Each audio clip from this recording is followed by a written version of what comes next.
In the beginning, there was darkness, and then, bang, giving birth to an endless expanding existence of time, space, and matter. Now see further than we've ever imagined, beyond the limits of our existence, in a place we call the universe.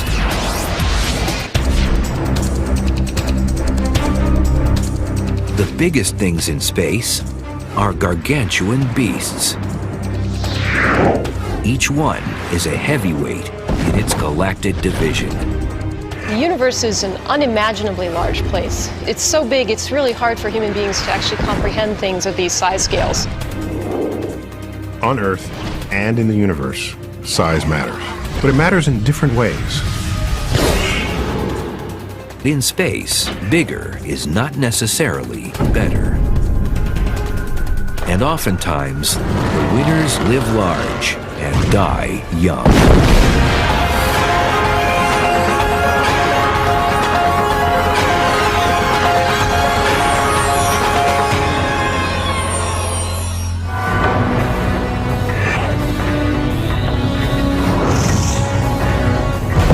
They're the Mount Everests of the cosmos.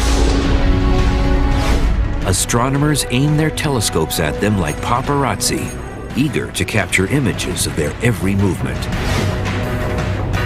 They are the biggest things in the universe, and their sizes are truly mind-boggling. The good thing about being huge in the universe is that the universe is even huger than you are. So there's plenty of space to stretch out and get your size measured among intelligent civilizations that are having a look. The first thing you find out when you start studying astronomy is how darn big everything is. Almost everything you're studying is so far beyond any kind of human scale that we're ever going to encounter in our normal lives. The universe is brimming with gigantic objects. Within our own solar system, Earth is the 5th biggest planet. But it's 100 million billion times smaller than the largest stuff in space. So what holds the coveted title as the biggest thing in the universe? Most astronomers agree it's the cosmic web, an endless scaffolding of superclusters of galaxies surrounded by dark matter, an invisible and mysterious form of matter that accounts for 90% of the universe's mass. The largest thing in the universe, you might even wonder if it's a thing at all, it's a web of dark matter that fills the volume of the universe. Dark matter is this matter that we can't even see. It doesn't emit any light, but it is filled throughout the universe, and there's structure in it. Dark matter is something much more mysterious than most people know. Literally, the stuff that makes me up. Dark matter isn't made of that. I don't think you could smell it. I don't think you could touch it. It simply has gravitational attraction. The cosmic web of dark matter becomes visible when looking at the objects that fill it. This cosmic web really is almost like a three-dimensional spider's web. At the very center of all the vortexes, there are the superclusters, clusters of thousands of galaxies, and then filaments of galaxies connect them all the way across the volume of the universe. The deepest, strongest gravity at the intersections of these web-like structures is where all the gas falls. And that's where galaxies form, clusters of galaxies form. But just how big is the cosmic web?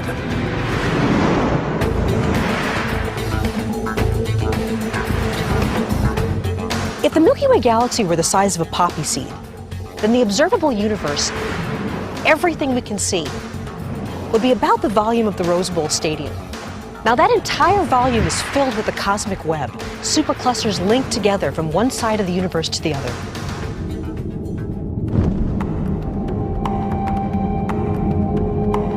The origins of the cosmic web remain uncertain, but scientists think its initial seeds were planted in the Big Bang, the beginning of the universe. During the Big Bang explosion, the whole universe blew up essentially and expanded very rapidly. So the cosmic matter web contains all of the original matter that was created during the Big Bang, just blown up into the very, very large structures that we see today.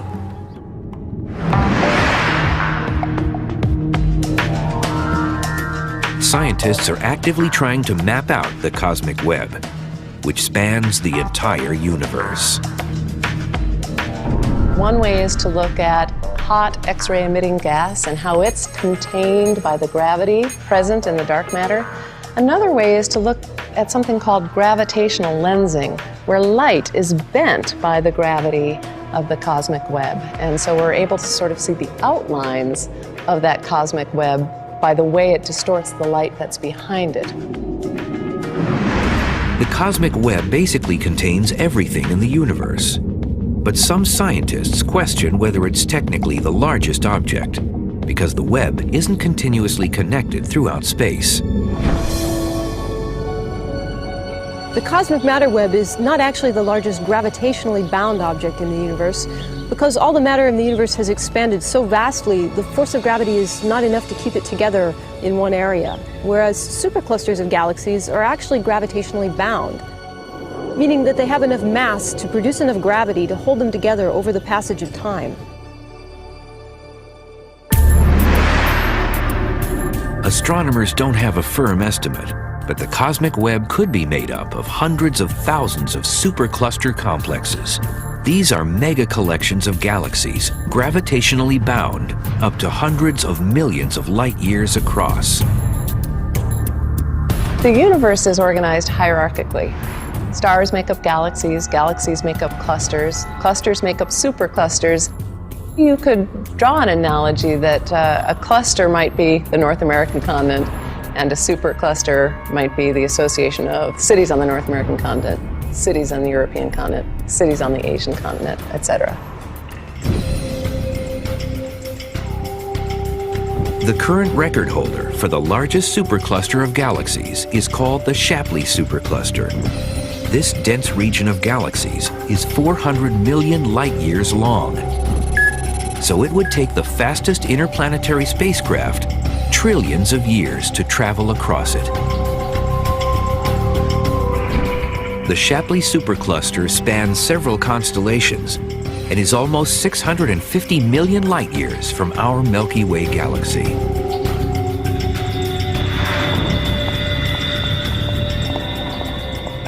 I have here a small toy boat, which is a replica of the Queen Mary, which you can see here behind me. And this little toy is about 4,000 times smaller than the real Queen Mary. If you could just imagine that our own Milky Way galaxy that we live in is the same size as this toy boat, then one of the most massive superclusters that we know about, the Shapley supercluster, would be the same size as the Queen Mary. So this Shapley supercluster would be about 4,000 times larger than our own Milky Way. It's one of the most massive things we know about in the entire universe. Astronomers have known about superclusters since the 1950s, but now they've determined their origin through recent measurements of the cosmic microwave background, which is actual radiation left over from the Big Bang. It's been concluded that all superclusters, including the Shapley supercluster, originated during the formation of the universe over 13 billion years ago. As the universe evolves and expands, gravity is an attractive force, so any region that has a little extra density there attracts more matter and more matter. So Shapley is a cluster that basically had the accumulation of many other little galaxies falling into it, and that's how it's gotten so big over time. Incredibly, scientists think the Shapley supercluster may be even bigger than it appears. In fact, we may only be seeing a small fraction of what's really contained within the Shapley supercluster. When the Wide Field Infrared Survey Explorer launches, we should be able to see about 10 times farther away, and hopefully we'll be able to see the rest of the Shapley supercluster to see if it is even more massive than what we already know about. Superclusters of galaxies will stay together over time because they're gravitationally bound. Gravity is holding them together, so even though the universe is expanding, over time, those superclusters of galaxies will stay together, and they'll always keep orbiting each other.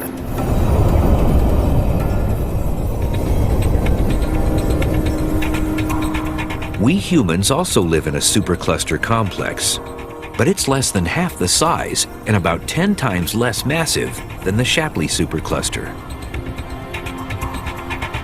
Our Milky Way is part of a small little cluster called the Local Group, which is part of a larger cluster called the Virgo cluster, sort of on the outskirts of that. So it's like your home address. You live on this street in this town, in this state, in this country. Similarly, the Milky Way has its larger and larger associations of which it's a part. Superclusters of galaxies are the most crowded neighborhoods in space, but they surround equally big regions where almost nothing exists. These bare spots are called voids. Voids are the opposite of clusters. If clusters are where all the galaxies are, voids are where all the galaxies aren't. And you do see this kind of frothy web-like structure of clusters and voids and clusters and voids. So it's kind of like cities and countryside, cities and countryside. The largest confirmed void in the universe remains Boötes. Named after the constellation where it resides, this near-empty space is a whopping 250 million light-years across. That's equal to 2,500 Milky Way galaxies placed side by side. Look out into the cosmos in any direction, and you'll see something. You'll see stuff. You'll see galaxies. You'll see gas, dust. You'll detect dark matter. Everywhere you look, there's something. Yet here's this giant hole with nothing in it.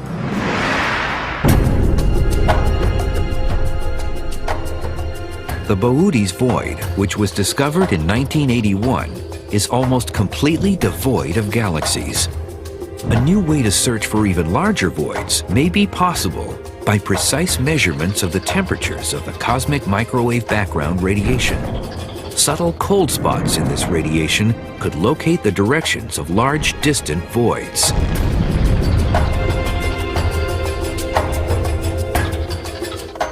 The story of their formation is basically the reverse of how superclusters form. The voids must have started out in the first microsecond of the Big Bang as slightly low-density regions. But with time, they became less and less dense. All of the matter flowed away into the sheets and filaments, leaving the voids emptier and emptier of matter until today there's almost nothing but a few little dwarf galaxies in some of these voids. Voids and superclusters are just some of the big things contained in the even larger structure called the cosmic web. But the web also holds other immense objects, including colossal bubbles that might hold missing clues to the formation of galaxies.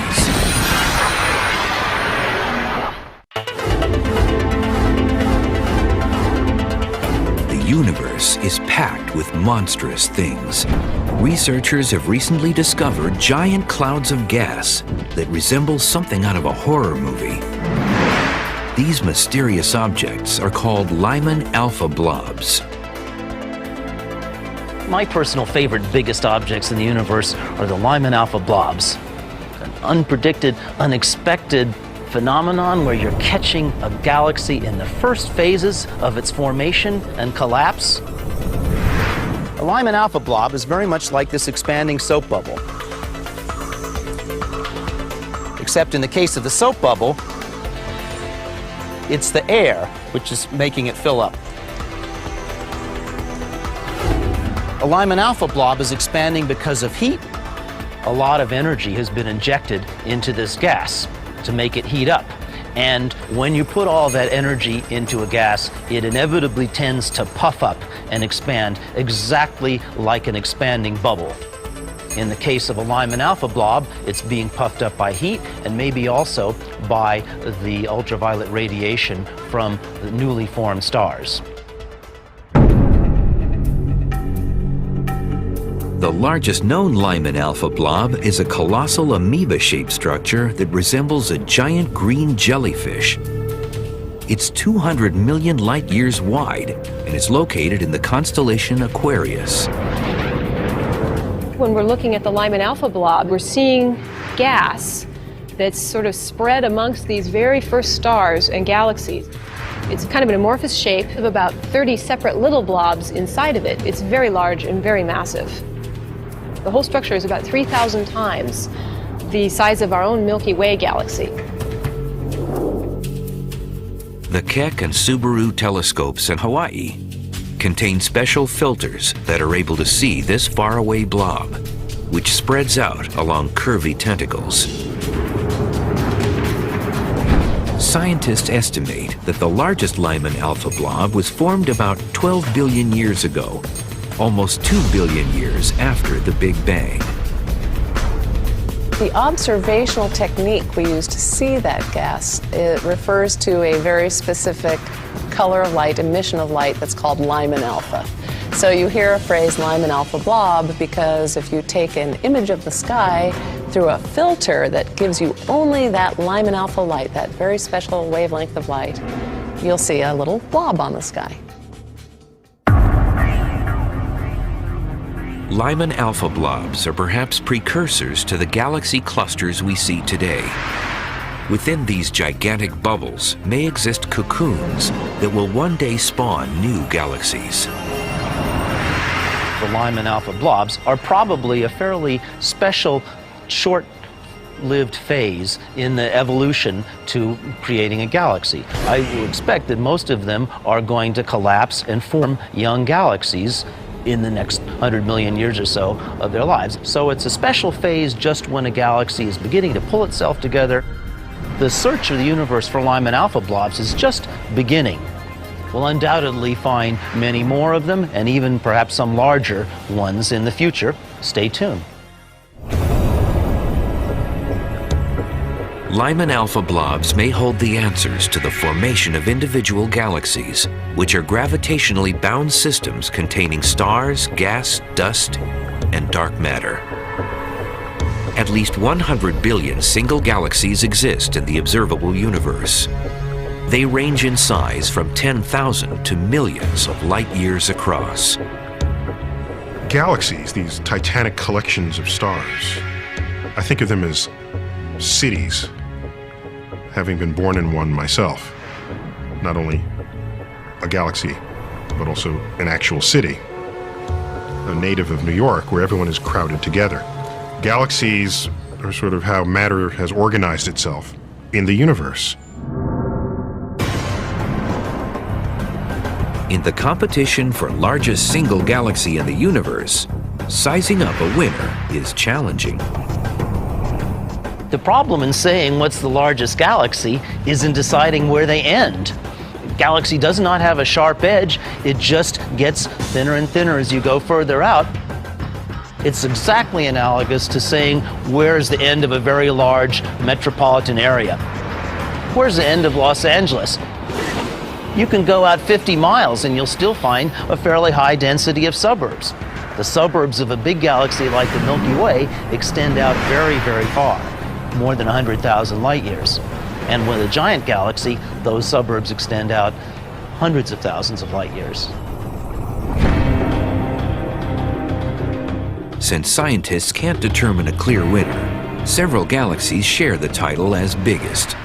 They're called cluster diffuse, or CD galaxies, and they sit in the centers of rich clusters of galaxies. If you think about the cosmic web as being sort of like a three-dimensional spider web, well then the spiders lurking in the middle of the web are these monstrous CD galaxies, as we call them. These galaxies can have masses that are, in some cases, maybe 10 times or 20 times the mass of our own Milky Way. These CD galaxies are the largest galaxies in the universe. For example, IC 1101 sits in the center of a galaxy cluster called Abell 2029, and it's 6 million light years across. Compare that to our own Milky Way, that's 100,000 light years across. It's a really big galaxy. It's 60 times the size of our Milky Way. CD galaxies are elliptically shaped, as opposed to a disk structure like our Milky Way. This is because they've achieved their size by bulking up on other galaxies through galaxy mergers.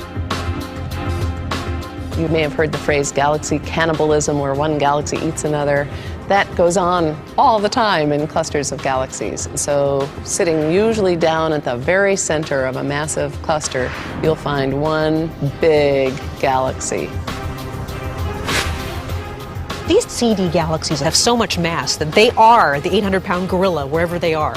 You see little galaxies maybe orbiting around them, but basically it's eaten up everything nearby. The largest galaxies may be 6 to 20 million light years across. However, there are other objects even larger. They're called radiolobes. Stretching out from both sides of a galaxy, these immense structures are actually hurling jets of charged particles that emit radio waves. So we're here in this auto body shop where I'm going to use these two torches to simulate radio jets coming out of opposite sides of an accretion disk swirling around a supermassive black hole. So in the visible, you see a small blue flame coming off of the torch. But in the infrared, you can see that the heat from the torch extends much, much further out. Similarly, with the radio jets, what you see in the optical is actually quite different from what you see in radio waves. A typical lobe might be 160,000 light years as the lobe spreads out on both sides of the galaxy. That's about twice the size of the Milky Way galaxy's disk.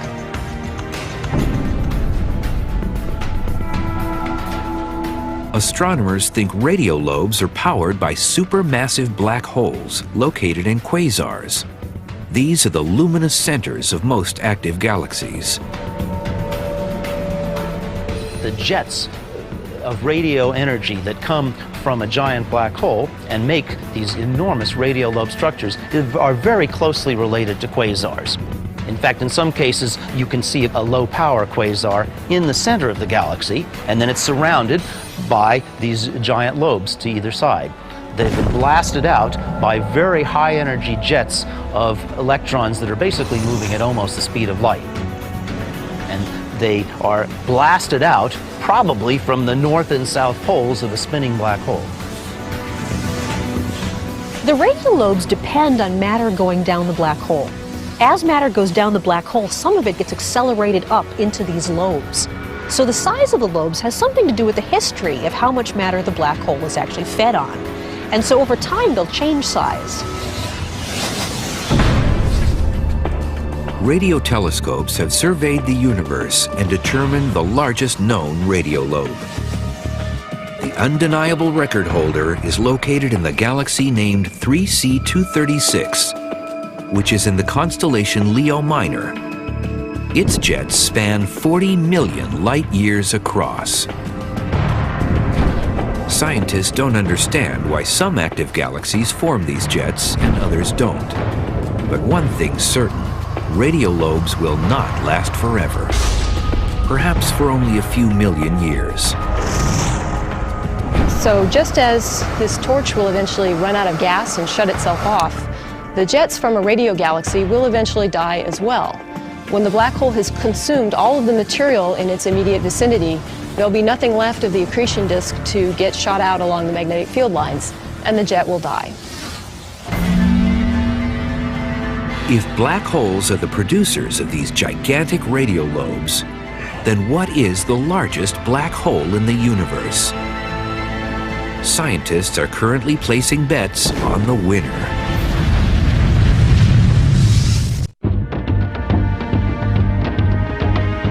When it comes to the biggest things in the universe, some black holes earn a place in the record books. A black hole is a region of space where the pull of gravity is so immense that nothing can escape it, not even light. There are billions upon billions of these black monsters prowling the universe. They come in two size categories. Most of them are the stellar mass black holes, which are about 5 to 100 times the mass of our sun. And then there are the supermassive black holes that are millions to billions of times the mass of the sun. We have the supermassive black holes, the kind that we seem to be finding in the centers of every galaxy where we've had the resources to look. Havoc is wrought upon your environment if you're a star orbiting close to one of these supermassive black holes in the centers of these galaxies.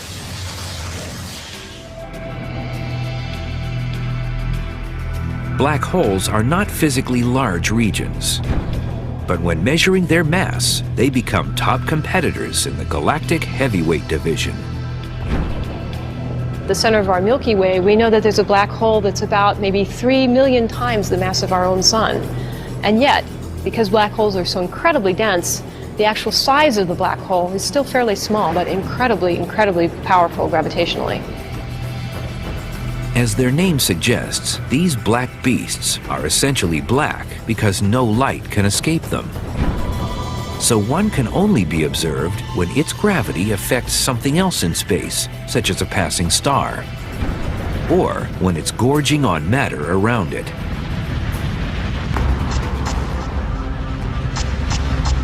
So, what is the reigning black hole champion? The current record holder for the largest black hole appears to be in the incredibly luminous quasar, which has the prosaic-sounding name HS 1946 plus 7658. Why do I say it's the largest black hole? Because we know it is the most luminous quasar in the universe that's been found so far. The black hole that's holding it together, that's producing the energy, needs to be about 10 billion times the mass of the sun. That corresponds to a black hole which is larger than our entire solar system. In fact, it's just out there to remind us how bizarre a seemingly simple force like gravity can actually be. The largest supermassive black hole wields power in the center of a galaxy. But there are other big luminous objects in the universe. In fact, there are some that seem to exist everywhere we look. When we glance into the nighttime sky, we see stars, twinkling dots of light that are actually luminous balls of plasma. Although they may seem small from Earth, stars come in a variety of sizes. From red dwarfs, which are about 1/12 the mass of our sun, to blue-white supergiants that can get as big as 150 solar masses. Our Milky Way holds 100 billion stars, including our sun, which is over 300,000 times the mass of planet Earth. And this cosmic beacon is a literal powerhouse in our solar system.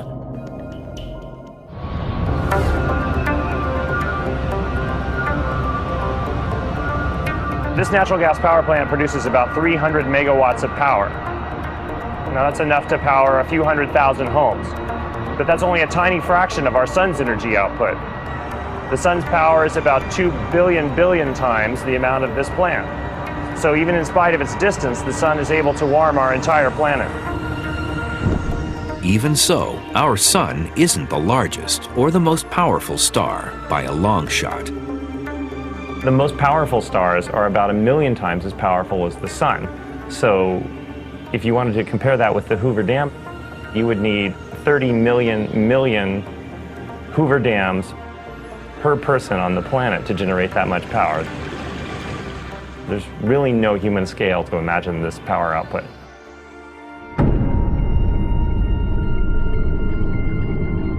The largest and most powerful stars that produce this kind of energy are called red hypergiants. That's a class of stars that's even larger than supergiant stars. So typically stars, like our sun, are fusing hydrogen into helium to make their energy.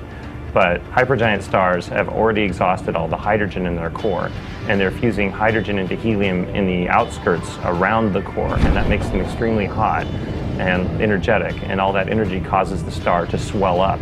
And so the star ends up with a very large surface area. Surface area is of the size of the Earth's orbit or even bigger. Within the hefty field of red hypergiants, VY Canis Majoris appears to have the largest diameter. It's 2,000 times wider than our sun, and consequently, it would take the world's fastest race car 2,600 years to circle it once. This stellar champ lives about 5,000 light years from Earth, in the constellation Canis Majoris. If you replace the Sun with VY Canis Majoris, if you put this hypergiant star where the Sun is, its radius would extend out past Saturn's orbit. It'd be about 9 times as far from the Sun as the Earth is. So this is a much broader in diameter star than our Sun is. Astronomers determine the radius of such a large star by looking at its temperature. We use measurements of the temperature of the star's surface, which we can get from the color of the star. And then we will also measure the total power output or luminosity of the star. And by combining those, we can determine what the total surface area is of the star. And from that, we get its diameter. Now, that assumes that you can measure its luminosity fairly well and that you know something about its temperature from its color. Most of the time, they just simply appear as pinpoints of light, and it's impossible to actually resolve it. Although there are new instruments now called interferometers, which are capable of resolving even very tiny point sources, like stars. And in some cases, there have been direct measurements of stellar diameters.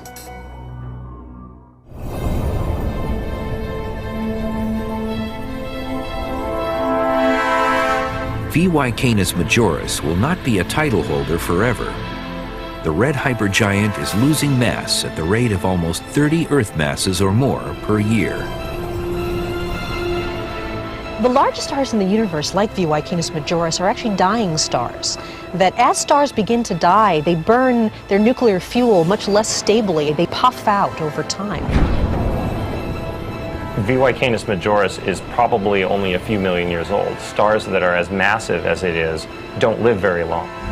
They use their fuel up at prodigious rates. Then they swell up into this hypergiant state and only live there for a few 100,000 years, a very short time scale, and then rapidly explode.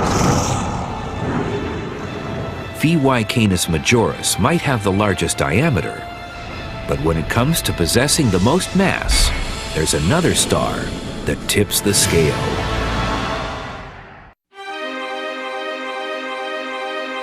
In the wide world of stars, there are many contenders vying for the title as the largest in the universe. But when it comes to stars, big can mean two different things. When you talk about the biggest star, you could mean one of two things. You could either mean the star that has the largest diameter, or you might mean what its mass is. And mass is a measure of how much stuff you have. It's sort of like your weight when you step on a scale, how much matter your body is made of. According to some astronomers, the most massive star is located in our Milky Way galaxy. It's part of a binary star system known as A1, which is actually two stars that orbit each other once every 4 days. We find there that one of the stars appears to have a mass of about 115 times the mass of the Sun, and the other star is also enormous, about 84 times the mass of the Sun. So both stars in this binary are among the most massive stars that we have ever measured. There may be more massive stars than the combination in A1 in this star cluster, but that's the most massive that we've been able to measure directly. These massive stars will live full but short lives. Massive stars are hugely luminous. Sometimes they can outshine millions of stars in their neighborhood, but at a cost. Cost is they will run out of fuel faster than everybody else. And when they die spectacularly. They explode their guts and scatter it across the galaxy. So, the cost of living a high mass life, a high luminous life, the cost of living in the fast lane is that you explode at the end of your life. A bright star may burn out faster and die sooner, but at the same time, those hot stars are cooking up elements that are essential for life. So without really massive stars, we wouldn't be here because you wouldn't get the iron in my blood and the calcium in my bones. All of those things are formed only in the most massive stars.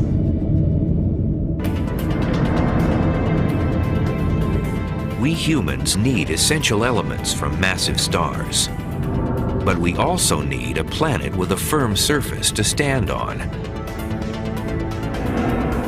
Planets come in two size groups: large gas giants like Jupiter and small rocky terrestrials such as Earth.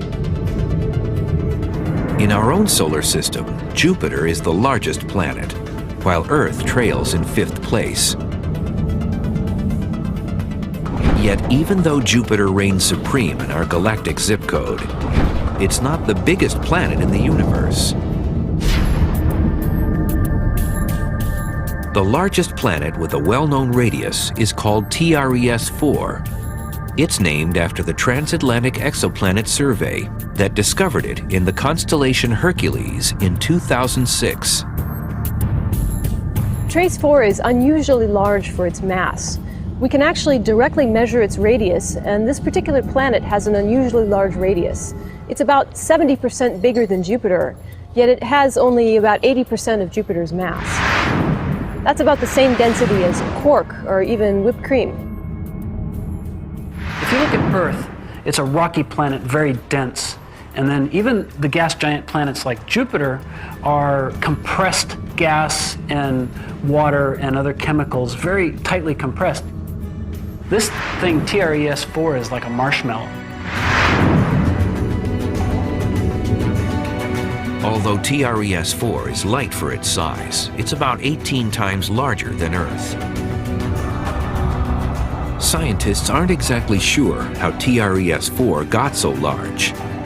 One theory is that the planet's extremely close distance to its parent star is cooking up a lot of chemicals in its atmosphere, which is trapping heat, much like greenhouse gases. This particular planet is only about 5% of the Earth-Sun distance from its parent star, so it's very, very close. In fact, so close, it orbits its star every 3.5 days. So you can imagine how hot and how just blasted with sunlight this thing must be. Because the planet can't cool off, it can't shrink. Because when it's very hot, when gases are very hot, they expand. So this might be contributing to keeping the radius of this planet so very large. TRES-4 may be a puffed-up planet, but when it comes to sustaining life, bigger planets don't offer prime real estate. These giant planets really are just gas. There's no solid structure to them at all. There's nowhere to stand on them. So it's not a very likely place to find life, because life would have to continually be blown around in the atmosphere. And that's a hard thing to evolve from. This planet would not be a very habitable place because it's so close to its parent star. It's getting blasted with radiation from its sun. So it would be a very hot and unpleasant place to be, at least for humans.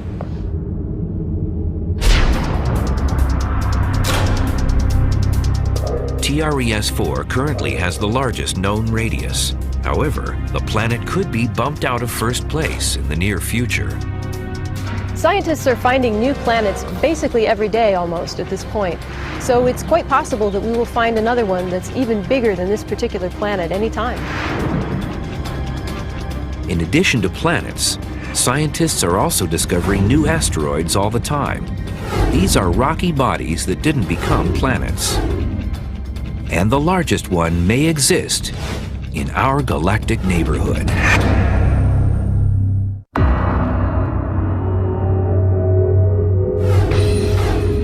In our own solar system, billions upon billions of leftover rocks that didn't become planets take refuge in the asteroid belt. Some are as small as grains of dust, and others are the size of nations. Ceres was the first asteroid ever discovered, and it remains the largest known asteroid to date. Named after the Roman goddess of plants and harvest, Ceres is about 600 miles in diameter, so it's almost as large as the state of California. Ceres is so big that it contains 25% of all the mass in the asteroid belt. Ceres is so big that if you took all the other asteroids in the asteroid belt and glued them all together, they'd only be about 2 or 3 times bigger than Ceres.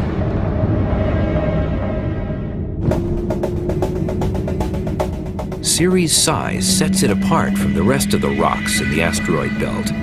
It would take the Apollo lunar rover 10 days to drive around the asteroid at 8 miles per hour. But in addition to its size, its other distinct feature is its round shape. We have all these Idaho potatoes orbiting in the asteroid belt of the solar system, most of which are craggy chunks of rock. Ceres is large enough, massive enough, that its gravity has overcome the strength of the rocks that contain it. And anytime that happens, the shape becomes a sphere.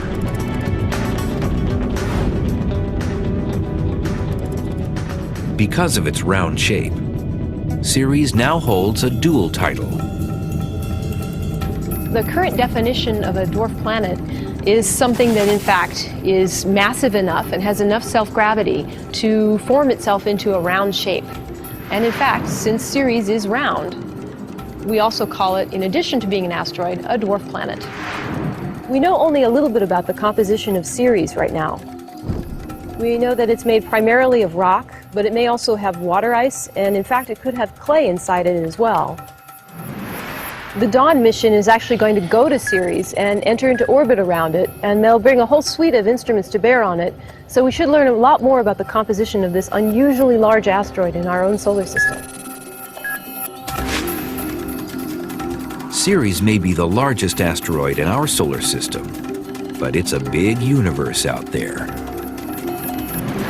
It's quite possible that as we go on to exploring other solar systems outside of our own, that we may in fact someday find an asteroid larger than Ceres. Our solar system contains some oversized objects. The largest planet, Jupiter, has the biggest moon, named Ganymede. Planet Mars actually contains the largest volcano, called Olympus Mons. It's 17 miles tall, which makes it about 3 times taller than the biggest volcano we have on Earth. It's so tall that if you stood at the base of Olympus Mons, you wouldn't be able to see the top due to the curvature of Mars itself. So in our own solar system, the biggest things definitely have had a powerful shaping effect on the universe. One might guess that the Sun would take top honors as the largest thing in our cosmic suburb. It's 1,000 times more massive than Jupiter. But is there something bigger? The largest object associated with our solar system is the Oort cloud. And this is a very diffuse cloud of comets that literally extends about halfway out to the nearest star, Alpha Centauri. Alpha Centauri is about 4 light years away. Astronomers estimate it would take the space shuttle hundreds of thousands of years to travel around the outer edge of the Oort cloud. The Oort cloud is so dark and so distant that we really can't directly observe it. But what we do know is that comets come in from every direction on the sky. So there must be a spherical cloud of comets far away from us.